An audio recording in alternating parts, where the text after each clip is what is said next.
Jy luister na RSG Geldsaake met Moneyweb Potgoe met gasheer Ryk van die Kerk. RSG Geldsaake met Moneyweb. Elke week saam tussen 6 en 7. Ons gesels elke tweede maandag oor die geskiedenis van 'n bekende Suid-Afrikaanse maatskappy. Nou, baie Suid-Afrikaners het al hierdie maatskappye se name gesien of gehoor. Sommige is dalk kliënte van hulle, maar nie almal weet altyd waar hierdie maatskappye vandaan kom nie. Baie van hulle, eintlik meeste van hulle, het baie goeie stories. Vanaand gaan ons gesels oor die geskiedenis van Midas. Nou, dit is die konsessiegroep waar mens basies elke enkele motoronderdeel kan koop. Nou, die besigheid het in 1973 sy engine aangeskakel. En vandag is daar meer as 300 takke reg oor Suider-Afrika. En ek dink meeste persone wat 'n motor besit, veral 'n ouerige ene, het al in 'n Midas winkel gestaan of in 'n Midas winkel gestaan. Okkert Jansen van Rensburg is op die lyn. Hy is die uitvoerende hoof van Motus, die maatskappy wat tans die Midas handelsmerk en konsessieregte besit. Okkert, baie welkom by die program. Vertel vir ons die storie. Waar het dit alles begin? Ja, ek dink soos enige goeie besigheid weet, is Midas ook maar 'n ikoniese handelsnaam wat tot stand gekom het. In die geval hier so in die 1973 rond eintlik is waar alles begin het. So dit was gestig gewees eintlik 'n bietjie vroeër al deur 'n sekere persoon, Alex Cruikshank. Hy het hierdie betrokke besigheid eintlik al begin in die 1950s om handel te dryf van die koop en verkoop van voertuigonderdele. En die besigheid het toe nou gegroei en dit was later saamgevoeg met 'n paar ander. En hierso in die 1970s, ek dink 1973 rond, het die National Automotive Parts Association, wat nou NAPA bekend staan, tot stand gekom. En dit het ten doel gestel om deur die lidmaatskap van lede so eksklusiewe toegang tot beter prysbedinging van hierdie voertuigonderdele te lewer. So ek kan sien dat dit regtig 'n goeie entrepreneurial assosiasie gehad. Hierdie assosiasie het toe natuurlik handelsnaam gekort oor tyd en dit is waar Midas toe nou begin het, of Midas. Hier in 1983 het hulle dit gestig. En tot vandag toe is dit nog een van die voorste voertuigonderdele handelsmerke in Suid-Afrika. So weet dit deur verskeie genoteerde groepe, privaat instansies, het almal al Midas oor jare besit. En dit is baie interessant as jy so teruggaan in die geskiedenis om te sien wie almal hierdie besit het. Dit was op 'n stadium besit deur Dorbeil.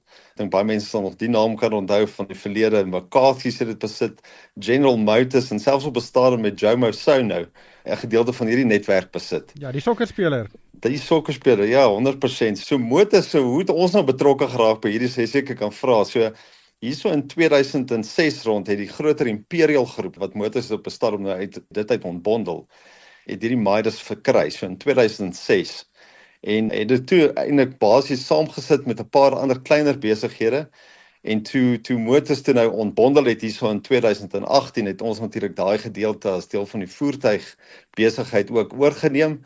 Ek moet eintlik sê van toe af het dit amper net van krag tot krag nog gegaan. Ek dink ons het nuwe bestuur in plek gesit en regtig 'n paar nuwe strategieë in plek gesit om te kyk hoe kan mense nou iets wat al reeds ikonies is eintlik nog beter maak. Ja, ons gaan nou daaroor gesels. Ek wil net teruggaan na hierdie laat 70s, vroeë 80s, want Midas het basies die verkope van motoronderdele in Suid-Afrika dramaties verander. Dit was 'n tipe van 'n supermarkmodel waar jy basies kan instap en enige produk kry, onderdele van omtrent enige voertuig, en dit het die mark ontwrig en vandag is daar verskeie mededingers wat dieselfde sakemodel volg. Het die sakemodel werklik baie verander die afgelope, 40, 50 jaar? Ja nee, ek dink dit het natuurlik, soos dit reg noem, ek dink as jy een van daai maatskappye is wat iets nuuts begin en heeltemal eintlik die speelveld verander, wat hier gebeur het is presies dit. So voorheen het jy byvoorbeeld motor en elektriese spesialiste gekry en jy het na spesifieke winkels toe sou gaan om byvoorbeeld ander engine onderdele te kry.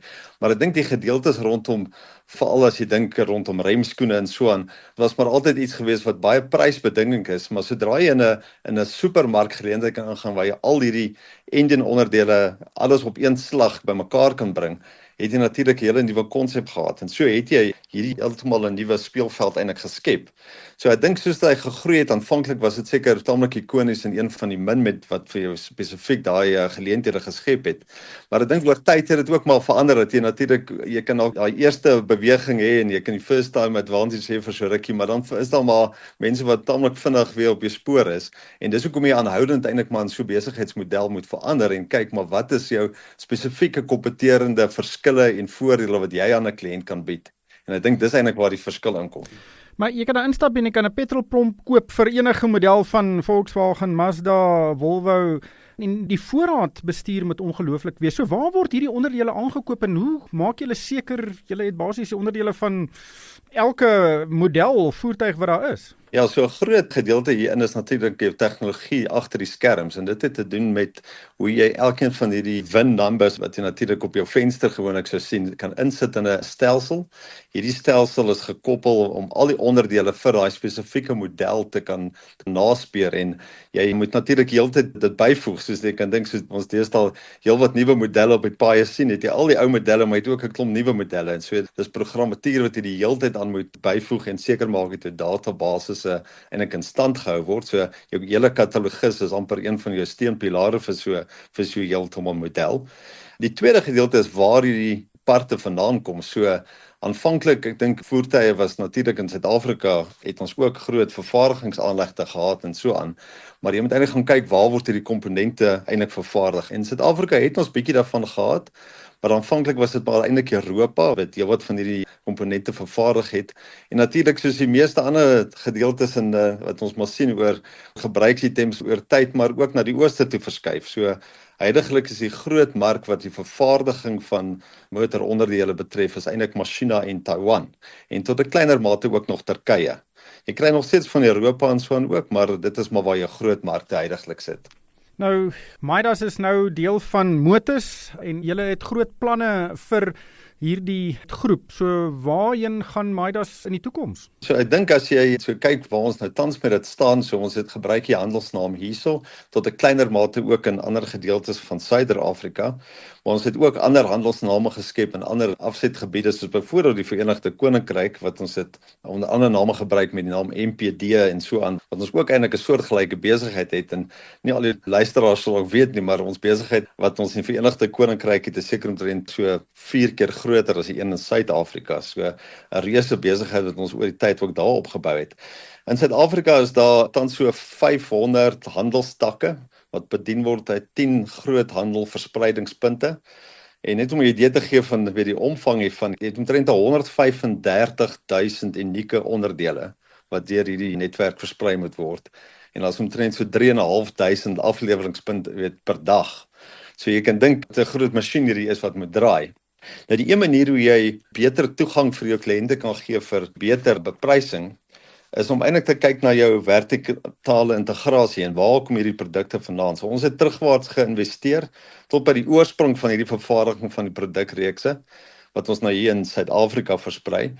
En so ek vroeër gesê het, weet die meeste van hierdie produkte is nou afkomstig maar van die Verre Ooste. So ons het 'n groot verspreiding handelnetwerk geskep wat van die Verre Ooste en van China af en hulle versprei van daar af direk dan na die Verenigde Koninkryk en dan ook Europa en dan Suid-Afrika. Okkert, baie dankie. Dit was Okkert Jansen van Rensburg, die uitvoerende hoof van Motus.